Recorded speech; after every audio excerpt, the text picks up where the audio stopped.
4వ అధ్యాయము 7వ వచనం నుండి చదువుతాం పిల్లలు. మంచి పోరాటము పోరాడి తిని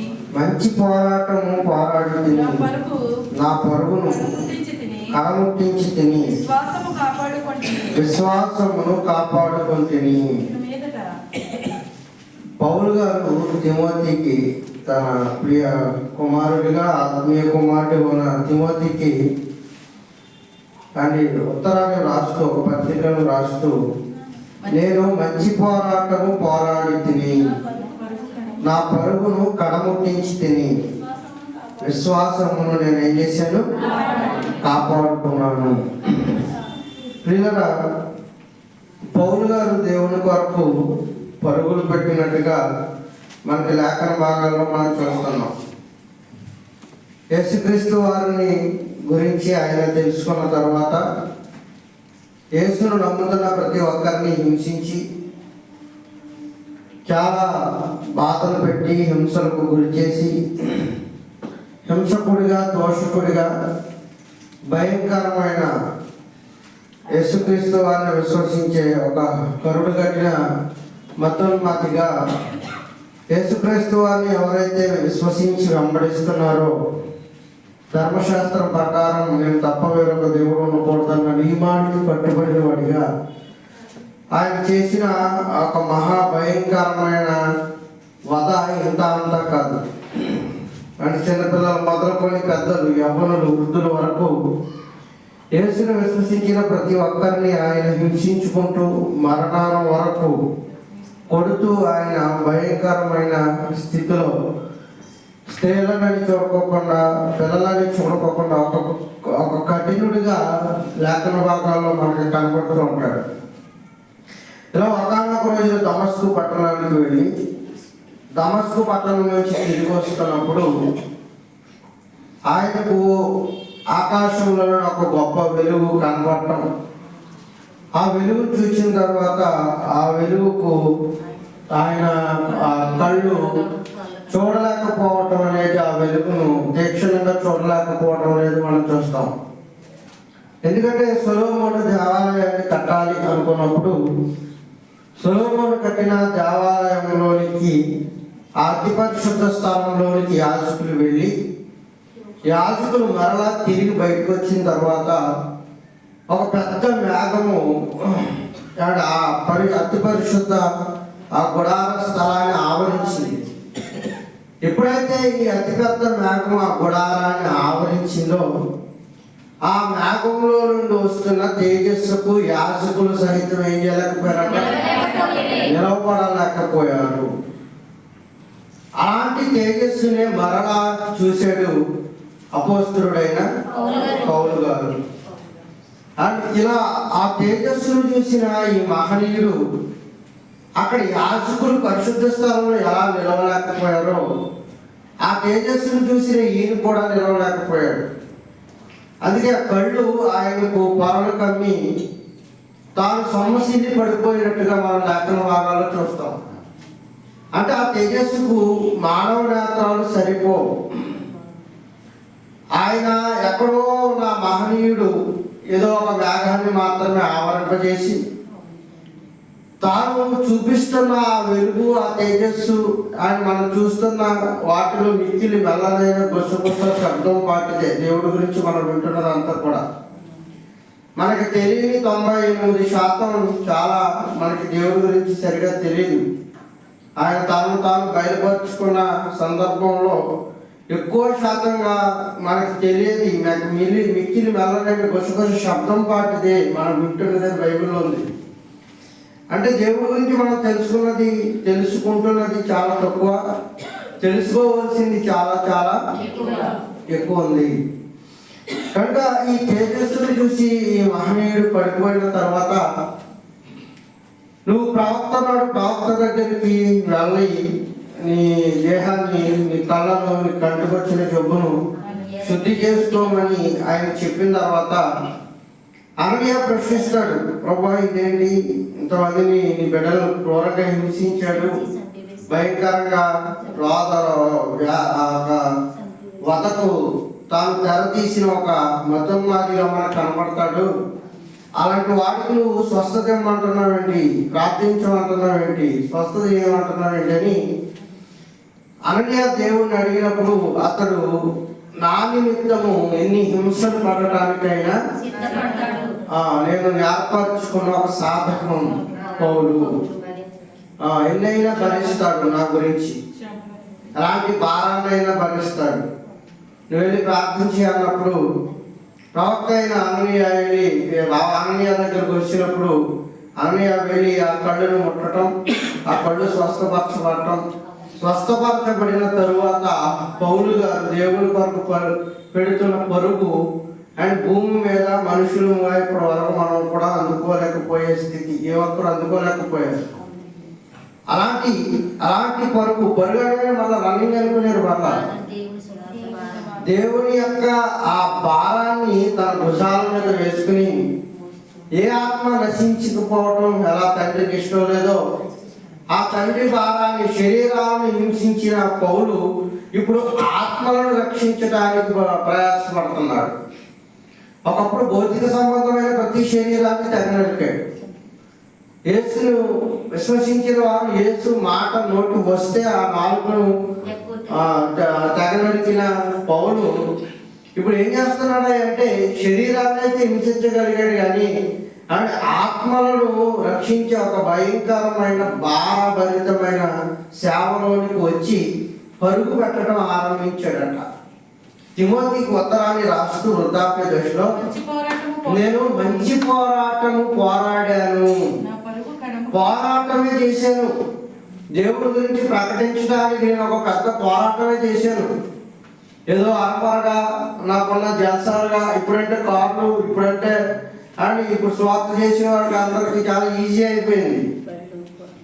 బౌన్సర్స్ సామాగ్రి మోసేవారు చాలా ఇప్పుడు చాలా ఇదిగా ఉన్నారు. స్వార్థికులు మంచిది అంటే ఎవరు కాదనటం లేదు కానీ అప్పట్లో ఆయన మంచి పోరాటం చేసాడట. స్వార్థ చేయడానికి పోరాటం చేసాడట.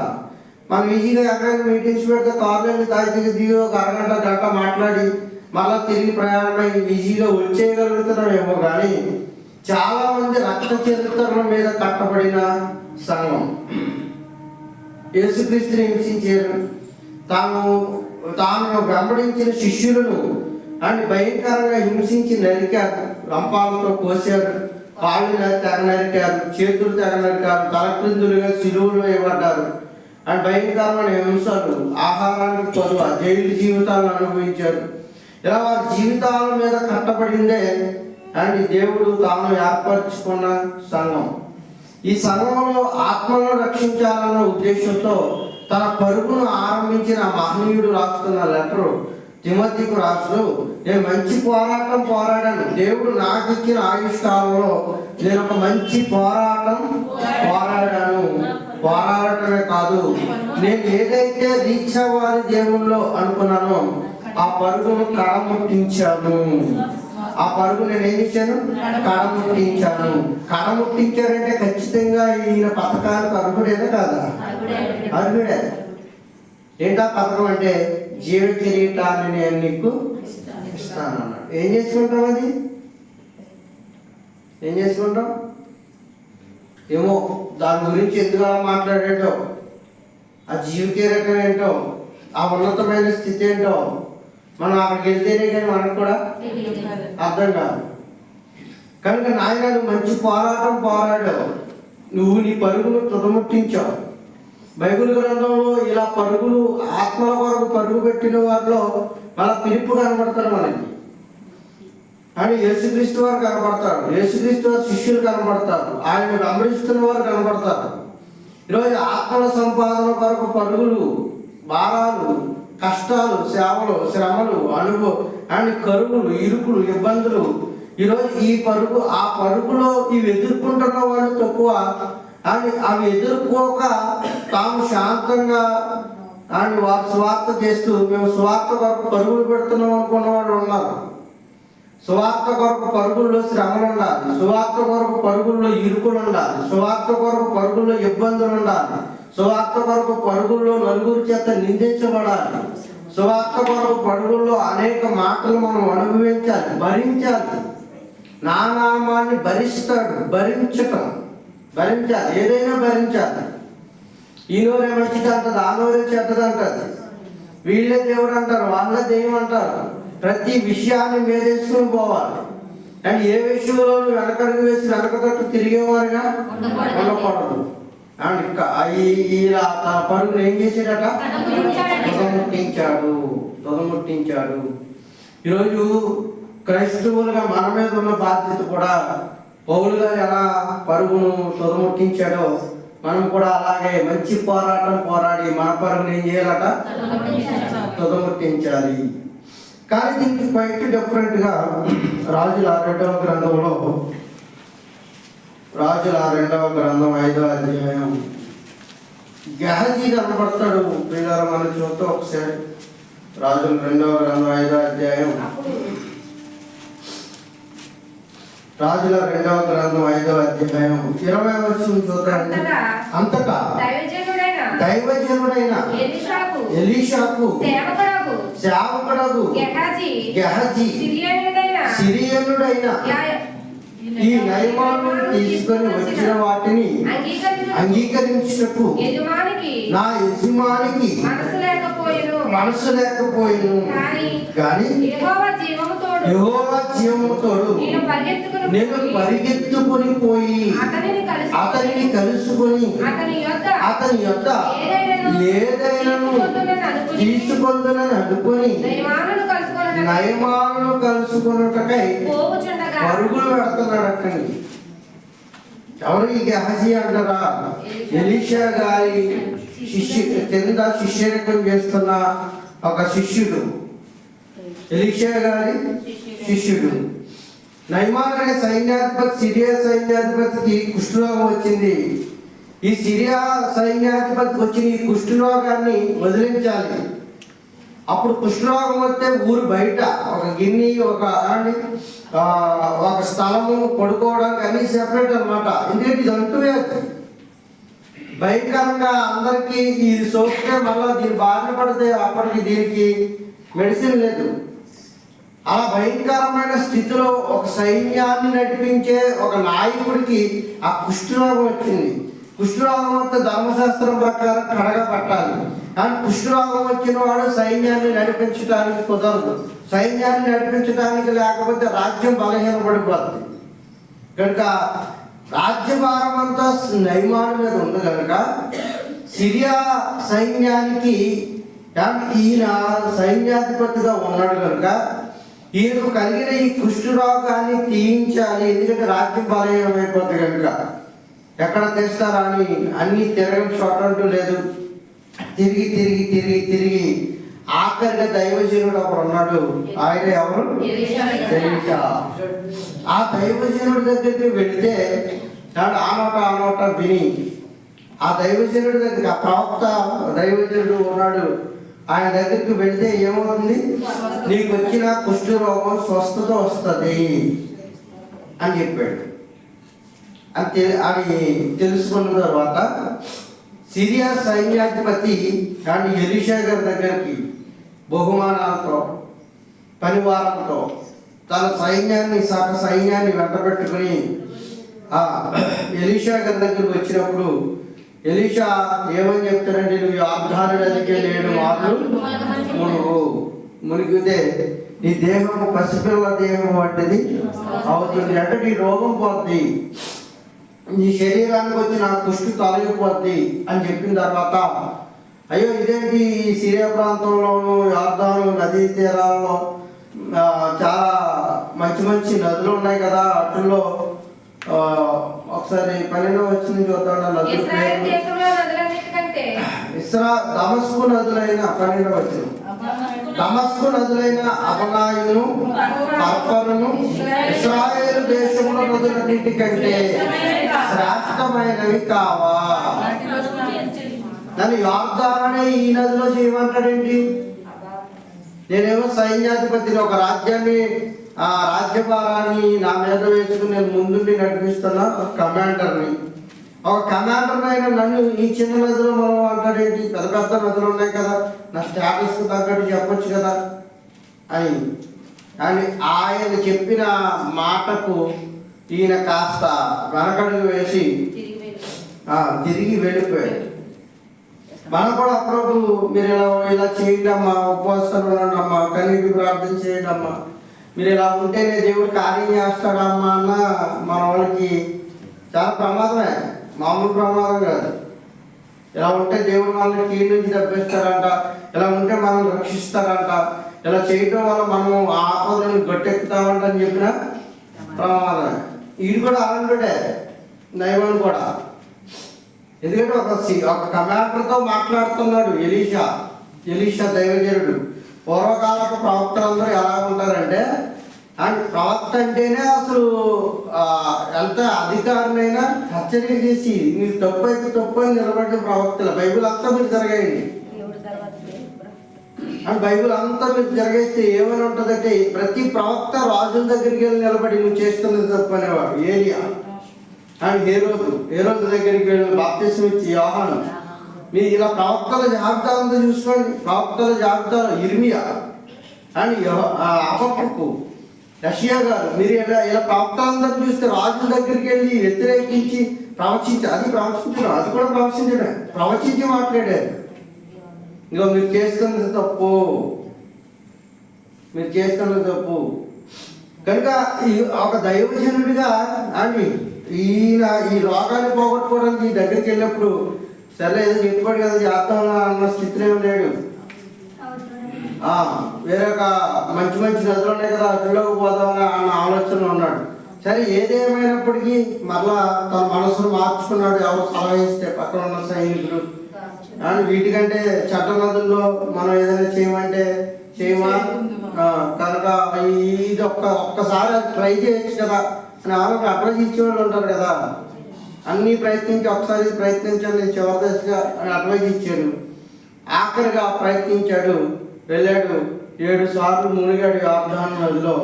7వసారి మునిగి తేలేసరికి అతని దేహం అలాగైంది, పసిపిల్ల దేహం అయింది.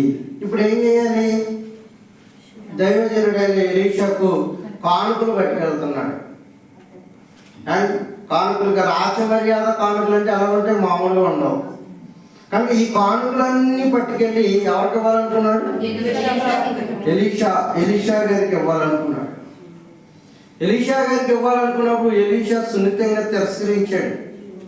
నా తండ్రిని అడిగితే నాకు వీటికంటే గొప్ప ఇస్తాడు కనుక నువ్వు నీ దగ్గర నేను తీసుకుని నేను ఆయన్ని కించపరచలేను, యెహోవా జీవముతో నేనేమి తీసుకోనని చెప్పి తిరిగి పంపించేస్తుంటే ఈ వెండి బంగారు వస్త్రముల మీద శిష్యుడైన గెహజీ మనసు పడింది. ఈయన పరుగు ఎందుకు పరిగెడుతున్నాడు మీకు అర్థం కాదు. పౌలు ఎందుకు పరిగెత్తాడో గెహజీ ఎందుకు పరిగెడుతున్నాడు. అంటే ఈ వెండి బంగారముల మీద మా గురువు గారు అలాగంటాడు. ఆయన బతిగా లోక నాగరికత తెలియదు, లోకంతో ఎలా మనుషులు పోవాలో తెలియదు. ఆయన నీతిని గురించి మాట్లాడటంలా, ఆయన నీతిని గురించి ప్రస్తావించడం లేదు. మా వాటికి బాబు బతిగా లోక జ్ఞానం లేదు, ఇవి తీసుకుంటే మా కుటుంబాలు బాగుంటాయి, పిల్లలు బాగుంటారు, పరిస్థితులు బాగుంటాయని మాకు ఈ సంపాదనంతో ఆడికి అక్కర్లేకపోయినా నాకు మాత్రం కావాలరా బాబాయ్ అని ఆయన వెళ్ళి ఏం చేసాడంటే పరుగున పెట్టి అని సంపాదించుకోవడానికి పరుగులు పెట్టిన వాడే గెహజీ. వెళ్ళి తిరిగి వచ్చిన తర్వాత అడుగుతాడు ఎలీషా గారు, ఎక్కడికి వెళ్ళారబ్బా అంటే నేను ఎక్కడికి వెళ్ళలేదు ఎగిరా అన్నాడు. ఎవరు దౌర్భాగ్యుడా, నువ్వు వెళుతున్నప్పుడు నా ఆత్మ నీతో రాలేదా? నువ్వు ఆ వెండి బంగారం కోసం ఆశించావు కదా, నీ వెండి నీతో కూడా నశిస్తుంది.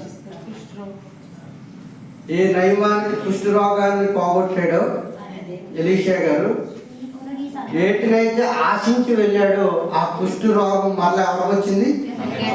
గెహజీతో పాటు గెహజీ సంతటికి అంతటికి ఆపాదించబడింది. ఎందుకు అది తీసుకోవడంలో పొరపాటు ఏముంది? కానుకే కదా. అని తీసుకుంటున్న ఆ విధానం చూడండి. ఈ కానుక ఈయన బైబిల్లోనే 10వ భాగాలు ఇవ్వండి అని చెప్పాడు. మీరు కానుకలు అర్పించండి అని చెప్పాడు. మరి ఆ కానుక ఈయన తీసుకొస్తుంటే తిరస్కరించినప్పుడు ఒక గురువు గారి దగ్గర నేర్చుకోవాల్సిన విద్య, గురువు గారు ఏం చేస్తే శిష్యుడు కూడా అదే చేయాలి. రేపటి తరానికి, భావి తరానికి అవే బట్టలు వేయాలి. అవేమి వేయట్లా. గురువు గారు ఎందుకు తిరస్కరించాడంటే, నీ పొరుగు వానికి దేనిని ఏం చేయకూడదు, ఆశింపకూడదు. ఆజ్ఞల్లో ప్రథమమైన ఆజ్ఞల్లో 10 కమాండ్మెంట్స్ లో ఒక ఆజ్ఞ ఇది. నీ పొరుగు వాడిని దేనిని నీవు ఆశించకూడదు. ఆశించి పరిగెత్తాడు మనోడు. దేవుడు అర్పించే కానుక ఆయన చెప్పిన ఆజ్ఞ ప్రకారం అర్పిస్తే ఆ కానుక వేరు. మన వాడు దేవుడికి అర్పించడం లేదు కానుక. కానీ ఈ రోగాన్ని స్వస్థపరిచే కనుక డబ్బు ఇస్తే పోద్దులే, సరిపోద్దులే. ఇక మనం దేవుడు విశ్వసించినా విశ్వసించకపోయినా ఏదో కాస్త ధనవాడైతే ఇక ఆడు మాట్లాడుతూ దేవుడు కూడా మాట్లాడటాన్ని ఆలోచనతో ఉన్నాడు. నయమాను కుష్ఠరోగులు బాగా చేశారా? వెళ్ళి కానుక ఎక్కడ అర్పించు? సమాజ మందిరంలో అర్పించమన్నాడు యేసుక్రీస్తు వారు. ఎక్కడ అర్పించమన్నాడు? దేవాలయంలో వెళ్ళి యాజకుడికి కనపరిచి నీ కానుకను అక్కడ కృతజ్ఞతా స్తుతులు చెల్లించి అక్కడ కానుకలు అర్పించి రా అన్నాడు. మరి అక్కడేంటి అలాగన్నాడు, ఇక్కడేంటి ఇలాగంటున్నాడు అని మనం ఆలోచిస్తే, అది కానుక అర్పించే హృదయాన్ని బట్టి అది దేవుడికి అర్పణ చేయాలి. దేవుడికి అర్పిస్తే అప్పుడు యాజకుడు దానిలో తీసుకుని తినడానికి అర్హుడు. డైరెక్ట్గా ఎంతో కొంత మొఖాన్ని పడేద్దాంలే అన్న స్థితిలో ఉన్నాడు. ఇలాగే అనుకున్నాడు. అప్పుడు పరిశుద్ధాత్మను కొనేద్దాం అనుకున్నాడు.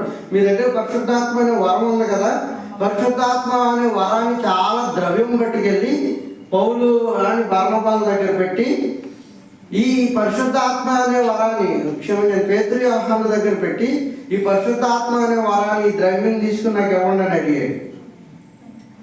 ఇచ్చేదేంటి? డబ్బు పెడితే వచ్చేవాడు కదా దేవుడు.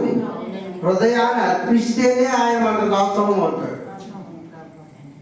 అందుకే మారు మనసు తగ్గిన ఫలాలను మీరు ఏం చేయండి? ఫలించండి. మనోడు గెహకి దేని గురించి పరిగెత్తారయ్యా అంటే, అని సంపాదన గురించి ఆయన పరుగులు మనకి కనబడుతున్నాయి. పౌలు గారి పరుగులు సంపాదించుకోవడానికి కాదు ప్రియులారా, ఆయన ఆత్మల సంపాదన కొరకు ఆయన పరిగెత్తాడు. గెహజీ రథం వెంబడి పరిగెత్తి ఏం చేశాడు? సంపాదన కొరకు. అండ్ సంపాదన కొరకు ఆ సంపాదన ఈ కుష్ఠరోగాన్ని పోగొట్టుకోవడానికి కూడా పనికిరాదు. ఎందుకంటే అప్పటికి వైద్యం లేదు దానికి. అప్పటికి ఈ వెండి బంగారం ఈ ధనధాన్యాలతో కానీ దీన్ని పోగొట్టుకోవాలి అనడానికి దానికి అప్పటికి వైద్యం లేదు. ఎంత బంగారం ఎంత డబ్బు ఉన్నా ఎంత సంపాదన ఉన్నా ఆ రోగాన్ని మాత్రం తీయాలంటే ఆయన వల్ల తప్ప ఇంకెవరి వల్ల కాని పని. అలాంటి లేనిపోని రోగాన్ని కొని తెచ్చుకున్నాడు గెహజీ. ఇక ఫిలిప్పు కూడా రథం వెంబడే పరిగెత్తాడు. ఈయన రథం వెంబడి పరిగెత్తే ఈయన అని ఈయన ఏం సంపాదించుకున్నాడు? ఆయనేమో ధన సంపాదన చేసుకోవడానికి పరిగెత్తితే ఫిలిప్పు పరుగున పరిగెత్తాడు. కానీ ఎవరికి నపంసకుడికి బైబిల్లో ఉన్న వచ్చినాలు అర్థం కావట్లా. యెషయా 53 అధ్యాయంలో ఉన్న వచ్చినాలు నీవు చదువుచున్నది గ్రహించుచున్నావా అని రథం దగ్గరికి ఆత్మ ఆయన్ని ప్రేరేపిస్తే పరుగున రథం కూడా పరిగెత్తాడండి ఫిలిప్పు. అలా రథం అప్పుడు 8వ అధ్యాయంలో ఉంటుంది అపోస్తలుల కార్యాలు 20వ వచనంలో. ఇంటికి వెళ్ళిన తర్వాత చదువుకోండి. ఆయన రథం వెంబడి పరిగెత్తి నపంసకుడికి ఇథియోపియా దేశం నుండి వస్తున్నాడు. యెరూషలేములో దేవుని ఆరాధించడానికి సొలొమోను గారు కట్టిన దేవాలయం దగ్గర. అలా రథం మీద వస్తున్నప్పుడు యెషయా గ్రంథం చదువుతున్నాడు. యెషయా గ్రంథంలో వదకు చాపడిన గొర్రె బొచ్చు కత్తిరించి వాడి ఎదురు ఎలా మౌనంగా ఉండేనో అలాగా ఆయన మౌనంగా ఉన్నాడు. ఆ బొచ్చుని ఎవరి గురించి రాయబడిందో ఆయనకి అర్థం కావట్లా. ఇది ఎవరి గురించి మాట్లాడుతాడు? ప్రవక్త గురించా వేరొకరి గురించా అని అడిగాడు. అందులో లేఖనాలను తేటగా తీసి ఇదిగో ఇది పలానా వ్యక్తి గురించి రాయబడిందని తేటగా యేసుక్రీస్తు వారి యొక్క వధ గురించి ఆయనకు వివరించగా ఫిలిప్పు ఏం చేశాడట? వెంటనే బాప్తిస్మం పొందేశాడట. ఇదిగో నీళ్ళు ఇక్కడ ఉన్నాయి, నాకు బాప్తిస్మం ఇవ్వడానికి నీకు ఆటంకం ఏంటి అని అడిగినప్పుడు నాకు ఆటంకం ఏమీ లేదు రాబా, నువ్వు దేవుడు సర్వోన్నతుని యొక్క కుమారుడిని నోటితో ఒప్పుకో, మారు మనసు పొందితే నువ్వు బాప్తిస్మం తీసుకోవడానికి ఎవరు అర్హుడివి. కనుక నువ్వు బాప్తిస్మం తీసుకొని రథం వెంబడి పరిగెత్తిన ఈయన ఎక్కడ అంటే రథం వెంబడి పరిగెత్తిన గెహజీ ఎక్కడ, క్రీస్తు కొరకు పరిగెత్తిన ఫిలిప్ ఎక్కడ అని క్రీస్తు కొరకు పరిగెత్తిన సౌలు ఎక్కడ, ధన సంపాదన కొరకు పరిగెత్తిన గెహజీ ఎక్కడ, మీరు ఆలోచించండి. అందుకే బైబిల్లో ఏమన్నాడంటే ధన సంపాదన సంస్థ ఒకటి కలిమి విస్తరించుట సమస్త కీడులకు ఏంటంటే మూలం, సమస్త కీడులకు మూలం. అందుకే డబ్బు ఎంత ఎక్కువైతే మనకు రోగాలంతా ఎక్కువ అవుతాయి. అందుకే కలిమి విస్తరించడం వాడి జీవానికే మూలం కాదట, వాడి జీవానికే మూలం కాదట. అందుకే మనకి ఆస్తులు అంతస్తులు అందలాలు అన్నీ దేవుడే ఇస్తాడు. దేవుడు ఇచ్చినప్పుడు దేవుడిని మర్చిపోయే వారముగా మనము ఉండకూడదు. అబ్రహాం బహు వెండి బంగారు ధనధాన్య సమృద్ధులు కలిగిన వాడే, కానీ ప్రపంచం అక్కడ ఉన్న ఆ దేశం అంతట్లో ఆయన విశ్రామైన ధనవంతుడైన ఆయన విశ్వాసులకు తండ్రి కాలేదా? అలాగే ధనవంతుల మీద ఏం కోపలేదు ఆయనకి. కనుక ఈ ధన సంపాదన సందడిలో పడిన సమాజం దైవాన్ని ఏం చేసింది? మర్చిపోయింది. దైవాన్ని మర్చిపోతుంది. అంతే, మీరు సంపాదించుకోండి, వెనకేసుకోండి, కూడగట్టండి, కానీ ఇదేంటి మీతో రాకపోయినప్పటికీ దేవుని మాత్రం మీరు విడిచిపెట్టేవారుగా ఉండకూడదు. మొదటి ప్రయారిటీ ఎవరికి ఇవ్వాలి అంటే దేవునికి ఇవ్వాలి. అప్పుడు అడగండి, మీకు సమస్తమును ఆయనే అనుగ్రహిస్తాడు. మొదట నా రాజ్యాన్ని నా నీతిని మీరు వెతకండి, అప్పుడు అవన్నీ మీకు అనుగ్రహించబడతాయి. ఆయన ఇస్తానంటున్నాడు, కానీ నన్ను మర్చిపోయేవారుగా ఉండొద్దు. ఆకాశ పక్షులను చూడండి, 24 పెద్దలతో పాట పాడినప్పుడు అని అందులో ఒక చరణం భలే ఉంటుందండి. ఏమనంటే ఆకాశ పక్షులు అనుదినం ఆయన ఏం చేస్తున్నట? గానం చేస్తున్నట్టు మనకు తెలీదు. భలే రాశాడు. మరి ఏటో రాశాడు, ఆకాశ పక్షులు ఏం చేస్తున్నాయంట? అనుదినము గానం చేస్తున్నాయి. ఏమని? ప్రభువా, నువ్వు మాకు ఆహారం ఇస్తుంది నీవే కదయ్యా, మమ్మల్ని పోషిస్తున్న పోషకుడు నీవే కదయ్యా, మా బ్రతుకును ఇలా కొనసాగిస్తున్నామంటే నీదయ్యే కదయ్యా అని ఆకాశ పక్షులు అనుదినము ఆయనను స్తుతిస్తే అసలు మనం ఏం చేయాలి? మరి వాటికి మనకలా బ్యాంకులు లేవు, డబ్బు దాచుకోవడానికి పాస్బుక్లు లేవు, డాక్టర్ గ్రూపులు లేవు, మళ్ళీ డబ్బులు తెచ్చుకోవడానికి, అండ్ ఉద్యోగం లేదు, బడులు లేవు, చదువు లేదు. మనకలా పంటలు వేసి పంటలు కోయడానికి వాటికి పని చేసుకోవడానికి అవకాశం లేదు. అయినను అవి ఏం చేస్తున్నాయట? పోషింపబడుతున్నాయి. ఎంత గొప్ప మాట చూడండి. పంటలు పండిస్తున్నాం, ధన సంపాదన చేస్తున్నాం, కానీ తినడానికి అవకాశం లేకుండా పోయింది మనకి. లేదండి, గొప్ప గొప్ప వాళ్ళ ఇళ్లలో అండ్ అంతా ఉన్న పెద్ద పెద్ద కోటీశ్వరులు భారతదేశంలో 1 and 2 ఉంటారు, 1 and 2, 3 అండ్ ప్రపంచంలో 1 and 2, 3 ఉంటారు. సరిగ్గా తినడానికి కూడా ఉండదు. అందుకే ఆకాశ పక్షులకు అనుదినం ఆయన ఇస్తున్న ఆహారాన్ని బట్టి దేవా ఆయనను అనునిత్యం ఆయన ఏం చేస్తున్నాయట? స్థుతిస్తున్నాయట, గానం చేస్తున్నాయట, ఆయన గురించి పాడుతున్నాయట. అలా అయితే మనం ఏం చేయాలి?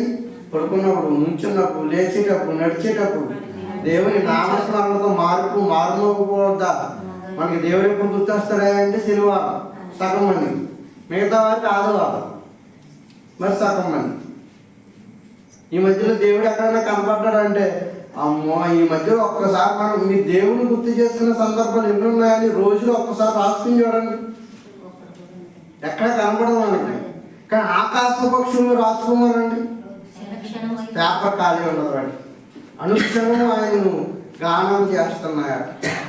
అందుకే ఆకాశ పక్షులను చూడండి, పెద్దవు, కోయవు, కోటలో దాచుకునవు, వాటికి గరిసి లేదు, అయినా ఏం చేస్తున్నాయట? రేపటిని గురించిన చింత వాటికి లేదు. రేపు రేపు ఏం జరుగుతుందని మనం చింతిస్తాం. మనం కూడా ఏమన్నారంటే రేపు ఏం జరుగుతుందో, ఏమి తిందుమా, ఏమి తాగుమా, ఏమి ధరించుకుందామా మీరు ఏం చేయకండి, చింతించకండి. ఇవన్నీ మీకు కావాలని ఎవరికి తెలుసట? పక్షులకు కావాలని తెలిసిన దేవునికి. నీకు ఇవన్నీ అవసరమని మనకి ఇవన్నీ పెట్టాడండి. అన్నీ పెట్టాడు, అన్నీ పెట్టాడు. అడక్కోకుండా అరటిపళ్ళు, మామిడి పళ్ళు, సపోటాలు, ఒకటా రెండా ఎన్ని రకాల రుచులండి బాబు ఒక్క నాలుగుకే. మనం తిని ఆయన ఆరాధించాలని, తిని మర్చిపోవాలని కాదు. మనం తినాలి, తిని సమృద్ధిగా ఉండాలి. కడుపు నిండితే మనం ఏం చేస్తాం? దేవుడిని ఆరాధిస్తాం. అదే కడుపు మంటతో ఉన్నాం అనుకోండి, సంపాదనలో పడతాం అనుకోండి, దేవుడి గురించిన ఆలోచన మనకి ఉండదు. కనుక అండ్ ఆకాశ పక్షులను చూడండి, ఆ గర్తువు కొయ్యు గరిసెల్లో కోటల్లో అవి దాచుకోవు, ఆయనను వాటిని పోషిస్తున్నాడు దేవుడు. మనల్ని కూడా అలా పోషించడానికి ఆయన ఎవరు? సమర్థుడు. ఆయన పన్నాడేసి ఇంట్లో కూర్చొని అలవాటు చేస్తాడు. మనం కష్టపడాలి, కష్టపడిన దానిలో దేవ మాకేమి ప్రతిఫలాన్ని అనుగ్రహించు ప్రభువా, నా కష్టాన్ని నిలబెట్టు, దాన్ని రెట్టింపు చెయ్యి అని అడుగుతా ఉంటే ఆయనే మన ప్రతిఫలం, మన కష్టాన్ని ఏం చేస్తాడు? రెట్టింపిస్తాడు. కనుక ఇలా ఆశీర్వదిస్తున్న ఆ మహనీయుడి ఆశీర్వాదం, ఆయన మనల్ని కాపాడిన, ఆయన రక్షిస్తున్న ఆ తీరును మనం అన్నిటికీ జ్ఞాపకం చేసుకుంటూ, ఇది ఒక పౌరు పరిగెత్తినట్టు, పిలుపు పరిగెత్తినట్టు క్రీస్తు కొరకు మన పరుగులు పెట్టాలి, పరుగులు పెట్టేవారుగా ఉండాలి. అని మనకిచ్చిన ఈ ఆయుష్కాలంలో దేవుడిచ్చిన పని ముగించాలి. ముగించి మన పరుగును కూడా ఏం చేయాలి? కడముట్టేస్తారని దేవుడి పక్షాన ఈ మాటలు తెలియజేస్తూ ఆయన వినుకుల్లో కొద్ది మాటలు ఆయన ఆశీర్వదించి దీవించును గాక. ప్రభువా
సకల ఆశీర్వచన స్తోత్రములు కారణముగా మమ్మల్ని కలగండి.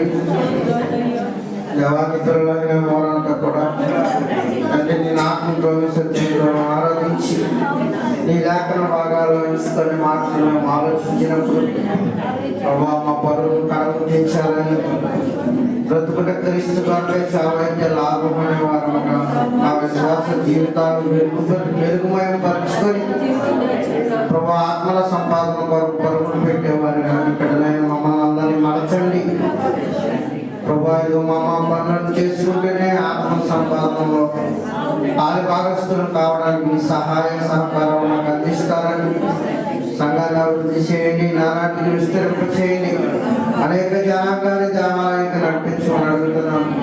ఉపవాసం నుండి బిడ్డలైన వారంతా ప్రభు దేని కొరకు ఆనాటి ఆశ కలిగి ఉన్నారో ఆశ కలిగిన ప్రతి ప్రాణాన్ని తృప్తిపరచమని ప్రభా నుంచి ఆది గొప్పది నీ దయ గొప్పది అపారమైన ప్రేమ బిడ్డలైన వారందరి మీద వచ్చిందని దేవా హాస్పిటల్స్ లో వచ్చిన బిడ్డలను జ్ఞాపకం చేసుకోండి.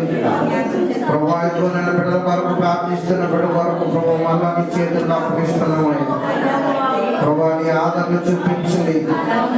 తండ్రి నువ్వు మాట మాత్రం చదివిస్తే మా బ్రతుకులు మారిపోతాయి.